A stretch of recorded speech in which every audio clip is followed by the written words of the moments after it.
Dialogar es encontrarse en un punto nuevo desde dos lugares diferentes.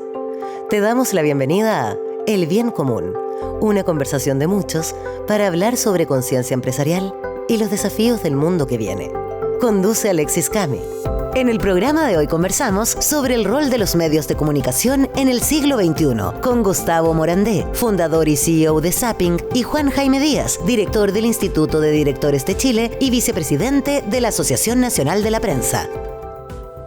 Gustavo, bienvenido a este episodio del Bien Común, y a ti, Juan Jaime, que además es consejero del Observatorio de la Conciencia Empresarial y lo conocí hace poco y ya es un gran amigo, así que feliz de tenerlos a los dos hoy día en este capítulo, donde vamos a estar hablando sobre la desinformación como un dolor social, y de ahí vamos a entrar al rol de los medios de comunicación en el siglo XXI.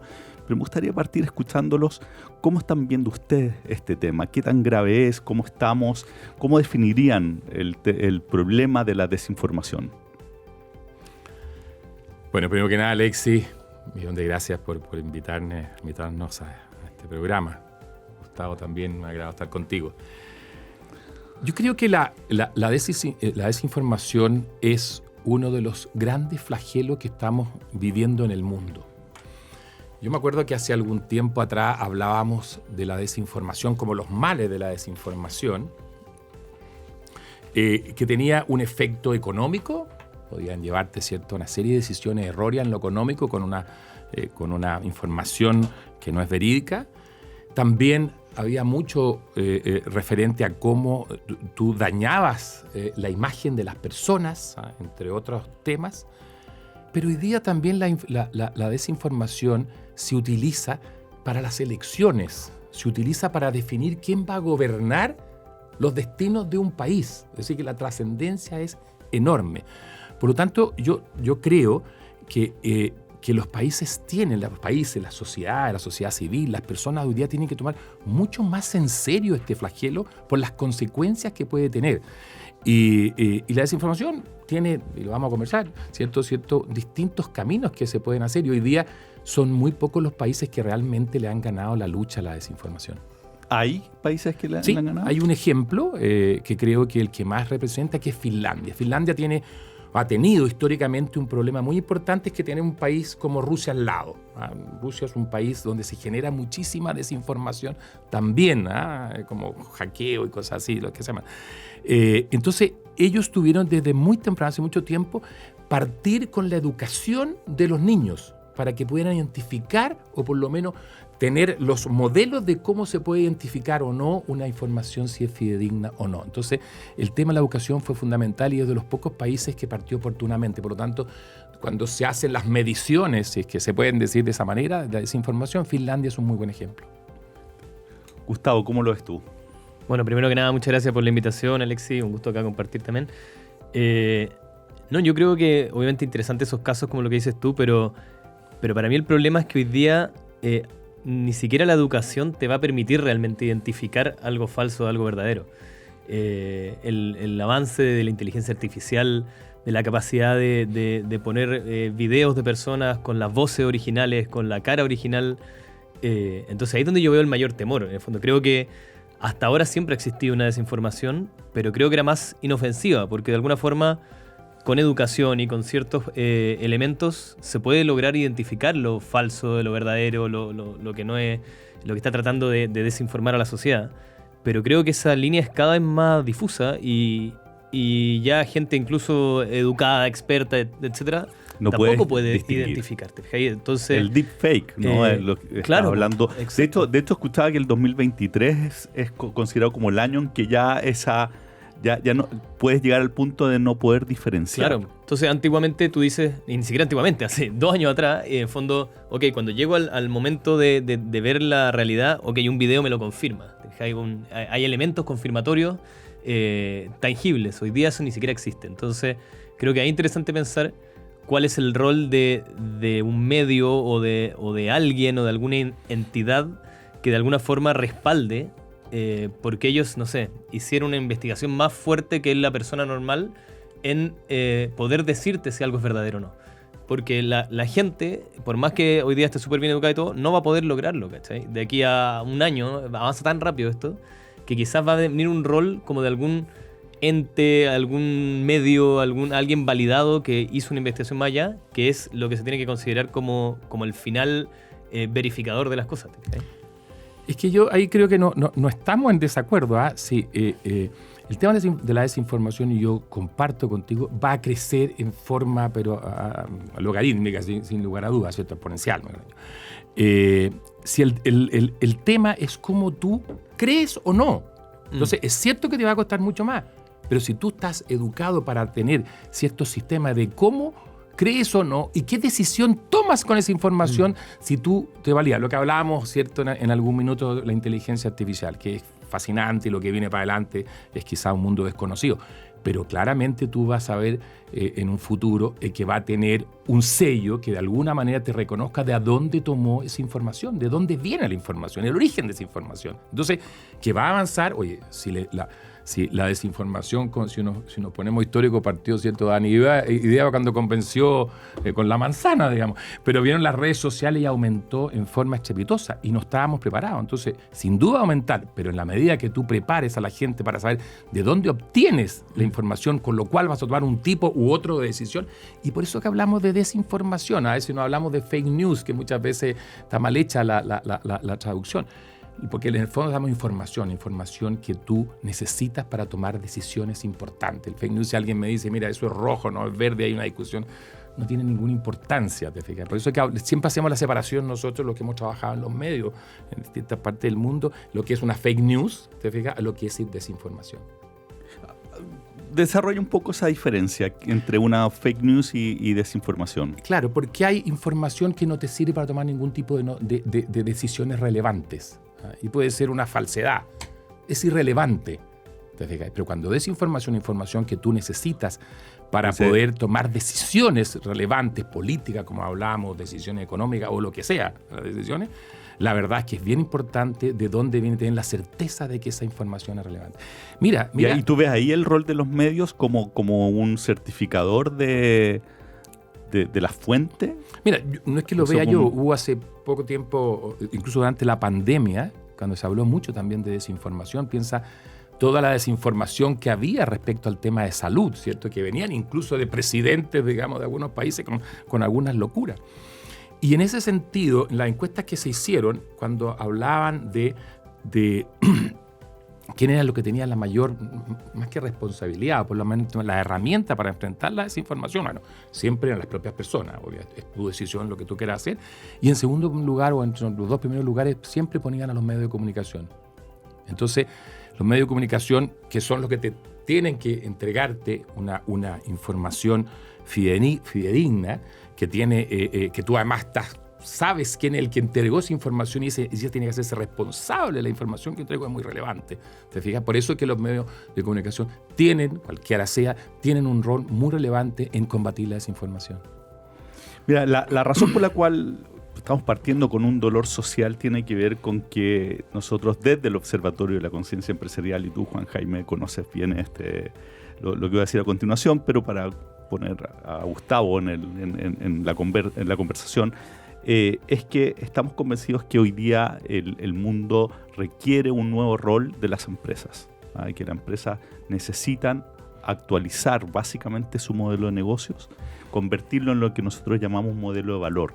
Un modelo de valor tiene que ver con un modelo, una empresa que haciendo negocio atiende algún dolor social. El propósito es el vínculo. Cuando una empresa suscribe un propósito superior que está conectado con un dolor social y construye su modelo de negocio sobre ese propósito, entonces tiene un modelo de valor porque está entregando valor a los distintos públicos de interés. Nosotros estamos convencidos que las empresas del siglo XXI necesitan ir por este camino para atender un gran cambio de paradigma que vivió la sociedad, que estamos viviendo particularmente en tema tecnológico, medioambiental y también desde la crisis de sentido. Entonces me gustaría partir preguntándote del origen de Zapping. Si es que el propósito, cuál es el propósito que hay detrás de la creación de esta plataforma y si los elementos que estamos conversando ahora de la desinformación estuvieron dentro del diseño. Está bueno, creo que comparto mucho esa visión. Yo creo que hoy día las nuevas empresas que están naciendo, y nos incluimos dentro de ella, como que creo que somos una generación que de alguna forma tiene eso súper metido dentro. Más que hacer negocio tiene que haber un propósito más allá, creo que si no... Y no solo por la forma en que uno hace empresa o hace negocios, sino que también porque creo que la generación también está cambiando en términos de consumo y quiere ver eso en la empresa. Entonces, si realmente, por ejemplo, en nuestro caso, que entramos a competir en la industria del TV cable, que es una industria donde los competidores son los mismos de siempre, gigantes que han estado ahí por 20 años, si uno quiere llegar como un incumbente nuevo y tomar una buena participación de mercado, tienes que conectar desde el marketing. Y el marketing hoy día implica tener un propósito. Implica tener algo más allá que solamente decir lo que hago y por qué es bueno. ¿Te fijas? Entonces tenés que conectar con la gente y hacerla parte de la empresa. Eso es lo que venimos nosotros haciendo hace rato con nuestra estrategia de marketing. Tenemos una comunidad muy activa, entonces nuestros usuarios son fans, pero así increíbles de la marca. Y eso se logra con eso. Entonces, en nuestro caso, el dolor vino de detectar que cómo puede ser que todavía en una industria, por ejemplo, como la de los cableoperadores, en 20 años o en 30 años, no hayan hecho ningún tipo de innovación tecnológica que al final tiene un impacto tremendo para el mundo. Y la palabra impacto creo que es al final la más importante, ¿cierto? Porque no es solamente un impacto al momento de, por ejemplo, no sé, bajar los precios y entonces lograr que mucha más gente pueda acceder, en este caso también a mejor información, a mejor contenido. Por otro lado, también piensa en que si tú quieres contratar un servicio de cableoperador tradicional, estás obligado hoy día a contratar, a poner una antena, ponerla en el techo de tu casa, instalarla, tirar cable, romper muros, que llegue una camioneta de soporte con el impacto que tiene ese traslado, que te instalen esto, que después te instalen un decodificador que se tuvo que fabricar, que después consume energía eléctrica 24/7. Un refrigerador, veíamos la otra vez en un estudio, que bueno, hay que validarlo y todo, pero en el fondo consume al final, como queda 24/7 enviando video, casi la misma energía que un refrigerador. Y hay casas que tienen 3 decodificadores. Entonces, tú miráis esto y decís, no puedo creer que en Chile hay 3 millones de personas usando esto, siendo que todo ese contenido se lo podrían entregar por internet con el mismo televisor que tiene, sin tener que instalar ningún equipo, sin que vaya nadie, sin que haya nada. Entonces, ahí hay como en lo nuestro va por el lado también de eso, de la parte como medioambiental y decir, ¿sabes qué? Generemos un impacto. Al final, nosotros hoy día tenemos 150.000 clientes en Chile. Si cada uno de ellos tenía 2 decodificadores en su casa, bueno, sacamos 300.000 decodificadores de la energía eléctrica. Hicimos que no se fabriquen, si vamos a tener 150.000 clientes más, que no se fabriquen 150.000 decodificadores, que no se fabriquen 150.000 antenas, que no existan todas estas camionetas de soporte andando por las calles. Entonces, al final la gente cuando escucha eso dice, es que me hace sentido, porque me hace mal, el servicio es más barato, me funciona mejor, y además no le hago daño al planeta y estoy un poquito conectado con un dolor, ¿cachai? Entonces de ahí nace lo nuestro. Y bueno, al final no sé si se relaciona tanto con el tema de la desinformación, creo que también hay algo ahí, y lo que hablábamos antes, en el fondo del rol que tienen los medios que están, por ejemplo, en un servicio cable, que son un canal de televisión, tienen que tener una responsabilidad, tienen que tener un rol importante en validar la información, y al final logramos que la gente que se informa finalmente a través de Zapping, que es viendo canales de noticia nacional, viendo el CNN, viendo canales que tienen cierta autoridad y responsabilidad, están mejor informados que quien se informa, no sé, solo por Twitter y no se da la lata de validar todo si es que es realmente verídico o no. Bueno, de hecho la televisión pagada perdió 400.000 clientes en 2 años. A mano de justamente el streaming. O sea, el impacto es bien importante. Pero es que debería perderlo todo. O sea, al final el tema es que no es que se pierda, porque la gente tiende a creer que se perdió de la industria por el streaming. Un traspaso. Es básicamente un cambio tecnológico, que es obvio. Entonces, a nosotros nos pasa, por ejemplo, ahora estamos en el medio de una ronda de inversión de un crowdfunding, donde cualquiera puede invertir en Zapping. Y cuando nos preguntan esto, en el fondo ya, ok, ¿y cómo van a crecer y cuál es el potencial de mercado? Para mí es natural que los 3 millones de abonados que hay en Chile hoy día y los 60 millones que hay en Latinoamérica van a cortar el cable en algún minuto. O sea, tienen que desconectar ese decodificador y ese cable, lo van a hacer. No sé si va a ser en 1 año, en 5, en 10, pero es lógico el movimiento tecnológico hacia el streaming. Y eso no quiere decir que cambie el hábito de consumo, van a seguir viendo tele, ¿cachai? Si no, la tele para mí no va a morir, tal como no muere la radio. ¿Te fijáis? Como Spotify no mata la radio, al final mató a la piratería, mató a otras cosas. Entonces, la televisión para mí sigue y sigue, pero bajo la lógica tecnológica que debiese funcionar hoy día, sin tener que poner un equipo en mi casa, un cable, una antena. Recordar, estamos hablando con Juan Jaime Díaz, director del Instituto de Directores de Chile y vicepresidente de la Asociación Nacional de la Prensa, además de consejero del Observatorio de la Conciencia Empresarial, y Gustavo Morandé, fundador y CEO de Zapping. Veía, hay un informe de Reuters Institute, dice que el porcentaje, es bien impresionante, de porcentaje de quienes evitan las noticias en Latinoamérica subió del 27 al 38% en 5 años. O sea que la gente está evitando noticias.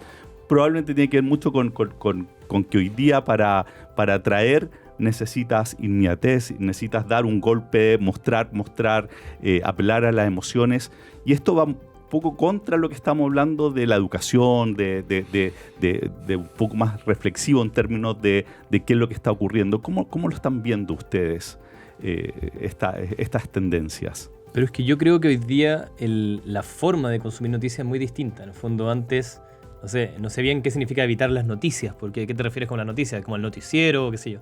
Pero creo que antes era, como al final habían menos medios, tu forma de informarte era el noticiero o leer el diario, etc. Pero hoy día yo puedo seleccionar de lo que quiero saber y buscar esa información. Entonces yo creo que en ese evitar las noticias, en el fondo evito lo que no me interesa y me enfoco en lo que quiero saber, digamos. Entonces yo creo que ahí hay como un cambio. ¿Tú crees que tiene que ver con la apertura del abanico? Claro, con la selección, ¿te fijáis? Entonces, y lo que hablaba recién en el fondo de decir, yo creo que la empresa y los medios tradicionales tienen que entender finalmente más que cuál es su rol para poder adaptarse, y lo que decías tú de las plataformas nuevas. En el fondo viene, el Mercurio, y tiene que entender que es un generador de contenido y no un gran empresa de imprimir diarios, ¿te fijas?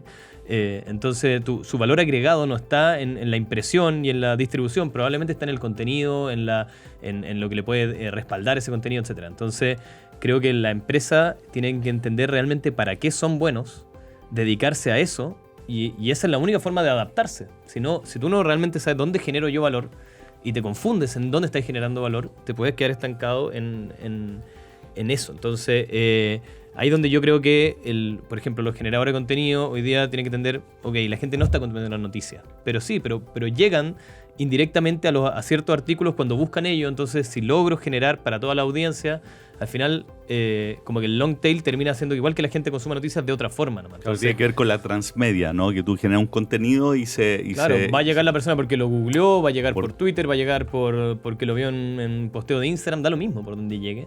Pero en la medida que, si tú eres bueno para generar contenidos, generas permanentemente contenido y lo pones a disposición de la plataforma que sea, creo que igual hay consumo de noticias. Lo que pasa es que es prácticamente imposible medirlo porque ocurre de forma súper desagregada y distribuida. Ahora, históricamente los medios de comunicación se financiaban en gran parte con publicidad, ¿no? Y con eso les daba entonces tener los equipos para producir el contenido. Y hoy día se movió la inversión de publicidad ya no a los medios de comunicación, sino que fundamentalmente a las plataformas. Así es. Pero solo para complementar, y que lo decía Gustavo, los jóvenes se informan. Si tú ves, ¿cierto? En Chile, las plataformas, salía hace poco tiempo también otra encuesta que decía los jóvenes se informan por WhatsApp y por Instagram. Esos son sus dos principales en Chile, digamos, pero se informan. Entonces, lo que dice pero esa noticia viene de alguna parte, o no viene de ninguna parte, o alguien que trató de empujar o algo. Entonces, el problema es cómo se informan, ¿te fijas? Porque no sabe exactamente cuál es la fuente, pero se informa. WhatsApp. Entonces, ahí hay un tema que es bien relevante. Yo creo que no podemos decir que los jóvenes no se informan, sino que yo comparto lo que tú decías, buscan plataformas. Entonces, lo importante es saber, digamos, cuál es el origen de esa plataforma. Y ahí a tu pregunta, sin lugar a duda, cuando uno plantea, voy a hablar de la prensa escrita, ¿cierto? Cuando parte en Chile, el primer medio, La Aurora de Chile, el diario se financiaba con lo que pagaba la gente. Esa era la forma. Y posteriormente se descubre el modelo que si entra publicidad, tú podías bajar los precios de tapa de los diarios para hacerlo mucho más masivo. Cuando hablábamos, ¿cierto?, un poco de la crisis de los sentidos y el rol de los medios de comunicación, hablábamos de accesibilidad y veracidad. Y accesibles siempre había sido muy importante. A ti te llegaba un diario que costaba, no sé, por decirte, 3.000 pesos y pagabas 500 pesos. Eso era, porque la publicidad pagaba el 80%. Y la publicidad estaba... Pero hoy día, ¿qué es lo que pasa? Hoy día la publicidad a nivel mundial, por ejemplo, el 60-70% de la publicidad se lo llevan Google, Facebook y un poquito más, y sumamos Apple y llega al 70%. Y en Chile está alrededor de entre 50 y 60%. Cerca del 60% se lo llevan estas plataformas. Y también estas plataformas, además de todas las actividades, ¿cierto?, de conectarte, de entretención, de actividad, te entregan información que los jóvenes, ya lo dijimos ya en el caso, por ejemplo, de Instagram, te entregan información. ¿Y de dónde sacan la información? Sacan la información de los distintos medios, digitales, escritos, televisión, radio, de los distintos medios. Y esas organizaciones, para poder obtener esa información y darle contexto, darle veracidad, requieren equipos, requieren profesionales, requieren personas que estén dedicadas a eso y que se preparen para eso. Y eso tiene un costo. Entonces, estos medios es re fácil. Te entregan la información, generan los ingresos y no asumen ningún costo. Ese es el gran problema hoy día de gran parte de los medios de comunicación, y que obviamente esto se ha resuelto, para mi gusto, no necesariamente de la forma más adecuada. En Australia, después de muchos temas en Francia, y en Chile va a llegar y vamos a tener regulaciones, que yo soy contrario a las regulaciones, vamos a tener, en vez de llegar a acuerdos. ¿Cómo? Hoy día, muy pocas ciertas instituciones serias hoy día tienen software pirateado, por ejemplo. Y eso fue porque en algún minuto se hizo acuerdo con Estados Unidos. Estados Unidos dijo, ¿quiere un acuerdo conmigo? Usted, señores, me resuelve el tema de los software pirateados. ¿Se fija? Listo. Hoy día nosotros tenemos, ¿cierto?, cuando se pone música en algún Spotify, paga también a los distintos cantantes o las distintas agrupaciones que lo representan una cantidad, y aquí cuando se pone algún evento público hay que pagar. ¿Por qué no se paga por la información? Cuando hay costos involucrados, y para tener mejores profesionales, mejor calidad, lo requieres. Ese es el gran dilema, y en eso es responsabilidad no solo de estas empresas, las que utilizan, las empresas que ponen publicidad allá, y muchos otros, digamos, miembros de la sociedad civil. Se nos acabó el tiempo. Así de rápido fue este capítulo, y para cerrar, me encantaría pedirles, pensando que si tuvieran a los líderes empresariales escuchando este capítulo, al mundo empresarial, ¿hay algún mensaje que les gustaría compartir en relación a los temas que estamos conversando ahora? No, a mí el mensaje, yo creo que, bueno, más allá de lo de la desinformación, que creo que hemos hablado harto ya de eso, me quedo con lo que conversamos también de cómo hacer empresa hoy día. Creo que ahí, sobre todo si tú me dijeras un mensaje como para el mundo empresarial, creo que ahí hay algo importante que empujar y potenciar, en el fondo, que hoy día los líderes piensen en hacer una empresa que no tenga necesariamente las utilidades como el primer foco. Obviamente nadie va a hacer una empresa si es que no tiene utilidad, digamos, retorno para los inversionistas, pero creo que también tienen que tener un propósito, y hay que hacer empresas con impacto, empresas con propósito, y creo que al final ese es el rol del empresariado, ese es el rol de los emprendedores, de los empresarios, es pensar un poquito más en cómo se genera un impacto a partir de la creación de negocios y de empresas. Creo que ahí hay un mensaje. ¿Y qué le dirías tú al que está pensando, no, si esto es una moda? Es que no creo que sea una moda, porque al final, entre todos, al final la economía se va dando cuenta que termina siendo hasta más rentable para el mundo. Esa es la inversión con impacto. En el fondo, todos ganaron en el proceso. No fue por lograr un poquito de moda y hacer marketing, ¿te fijáis? Cuando hace una empresa con impacto, te das cuenta que la gente conecta con ella, que la gente entonces está dispuesta a pagar más, o que está dispuesta a contratar más tu servicio versus otro, después de que hay ciertas comunidades que se vieron beneficiadas, la gente, la sociedad se vio beneficiada, entonces los inversionistas están dispuestos a invertir más. Entonces te das cuenta que es un círculo virtuoso, y en la práctica no es una moda, es algo que finalmente, dentro del pensamiento súper económico, termina siendo igual rentable y más rentable que el modelo anterior. Perfecto. Juan Jaime, 3 Rápido. palabras. Yo estoy de acuerdo con la inversión con impacto, que tienen que preocuparse. Segundo, preocúpense de una democracia sana, y eso se hace con buena información, con buenos medios. Y lo más importante, y que creo que uno de los grandes problemas que tenemos en nuestro país, preocúpense de generar y dar espacio para nuevos liderazgos. Nos hace falta liderazgo en este país. Son los buenos liderazgos los que van a producir las grandes transformaciones y las importantes transformaciones. Gustavo, Juan Jaime, muchas gracias por haber venido a este capítulo del Bien Común, y a todos ustedes los dejo invitados para el próximo capítulo en la próxima semana, donde estaremos hablando sobre otro dolor social y cómo la empresa desde la conciencia empresarial puede ayudar. Muchas gracias. Gracias a ti. Gracias, Alexis. Esto fue El Bien Común, una conversación de muchos, junto a Alexis Cami. Escúchanos también en la web de Pauta, www.pauta.cl.